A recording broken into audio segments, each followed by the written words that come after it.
تو وہ ہماری طرف رخ کرتا ہے, وہ ان اداروں کی طرف رخ کرتا ہے, وہ ہیلتھ ڈپارٹمنٹ کی طرف رخ کرتا ہے. تو امیجن کریں کہ اللہ کی ایک مخلوق جو کہ تکلیف میں ہے اور غریب ہے, یہاں پر سرکاری اسپتالوں میں غریب آتا ہے بیچارہ جس کے پاس پیسے نہیں ہیں, تو چلو امیر کو اگر تکلیف ہو رہی ہے وہ تو چلا جاتا ہے پرائیویٹ ہاسپٹلز میں, ڈاکٹرز کے پاس, پیرامیڈکس کے پاس اپنا علاج, نہیں تو پھر باہر بھی چلا جاتا ہے ملک سے باہر. یہاں تو وہ لوگ آتے ہیں جو بیچارے مظلوم ہیں اور جو معاشرے کے ہمبل لوگ ہیں اور تکلیف میں ہیں.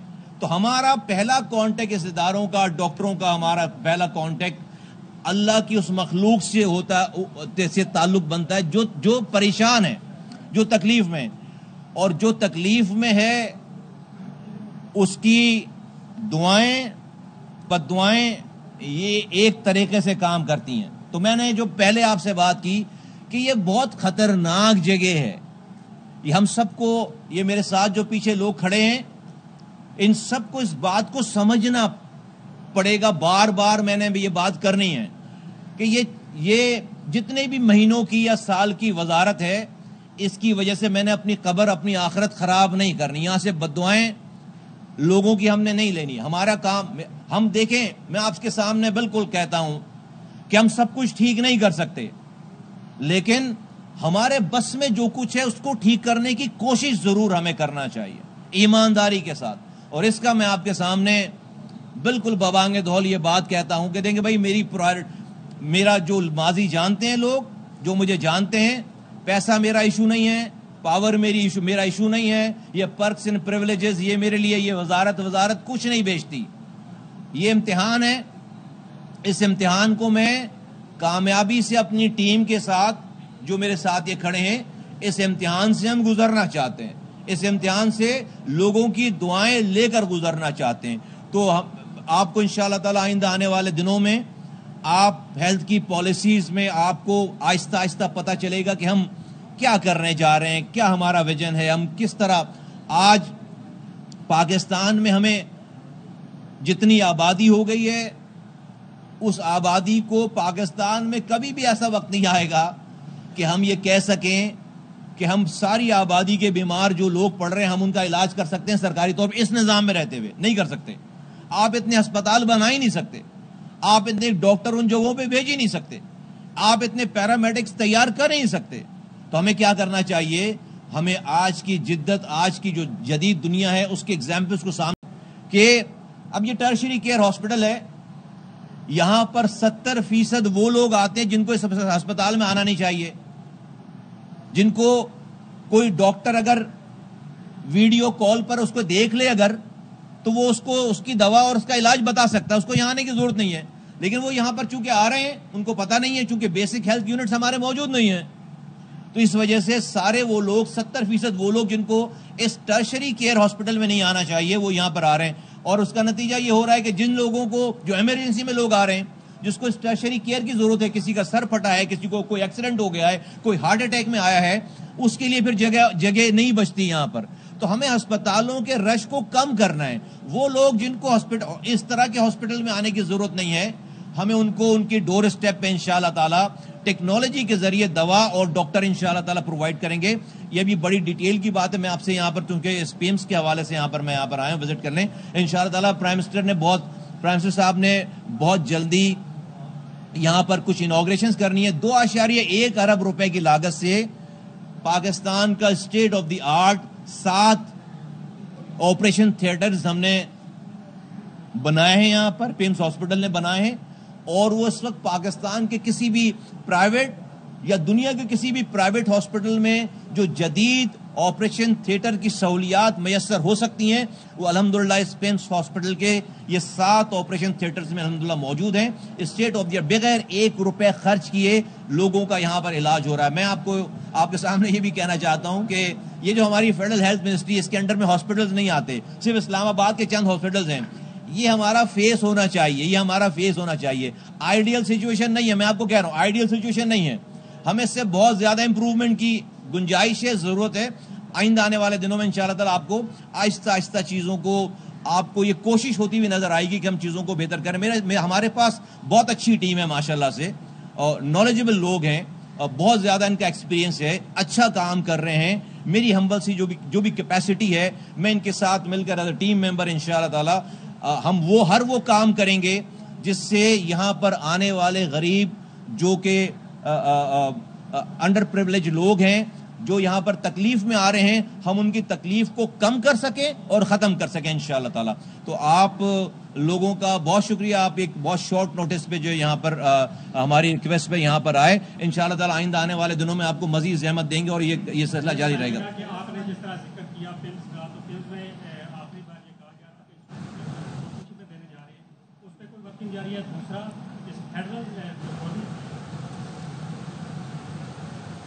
خبریں اور بھی ہیں, لیکن یہاں وقت ہوا ہے ایک بریک کا. ساتھ رہیے گا. سفیر عاصم افتخار احمد نے اقوام متحدہ میں پاکستان کے مستقل مندوب کا منصب سنبھال لیا. انہوں نے اقوام متحدہ کے سیکرٹری جنرل انطونیو گوتریس کو اپنی اسناد پیش کی, جس کے بعد سیکرٹری جنرل انطونیو گوتریس نے عاصم افتخار کو منصب سنبھالنے پر مبارکباد دی. عاصم افتخار نے UN منشور کثیر الجہتی سفارتکاری کے لیے پاکستان کے غیر متزلزل عزم کا اعادہ کیا. عاصم افتخار نے منیر اکرم کی مدت پوری ہونے پر پاکستان کے مستقل مندوب کا منصب سنبھالا ہے. نیو یارک میں پاکستانی مندوب منیر اکرم کے اعزاز میں الوداعی تقریب اہتمام کیا گیا. ARY ڈیجیٹل نیٹ ورک کے تحت تقریب میں اقوام متحدہ میں نئے پاکستانی مندوب عاصم افتخار احمد بھی شریک ہوئے. امریکہ میں مقیم پاکستانی صحافیوں کے ساتھ نیو یارک میں پاکستانی کمیونٹی کے افراد نے بھی تقریب میں شرکت کی. تقریب میں منیر اکرم کو پاکستان کے لیے کئی دہائیوں پر مبنی شاندار خدمات پر خراج تحسین پیش کیا گیا. مقررین نے عاصم افتخار احمد کے لیے پاکستانی مندوب کا منصب سنبھالنے پر نیک خواہشات کا اظہار کیا. تقریب میں DPR عثمان جدون اور کونسل جنرل عامر احمد بھی موجود تھے. اس کے ساتھ ہی نیوز بلیٹن سے فی الوقت دیکھتے رہیں ARY نیوز.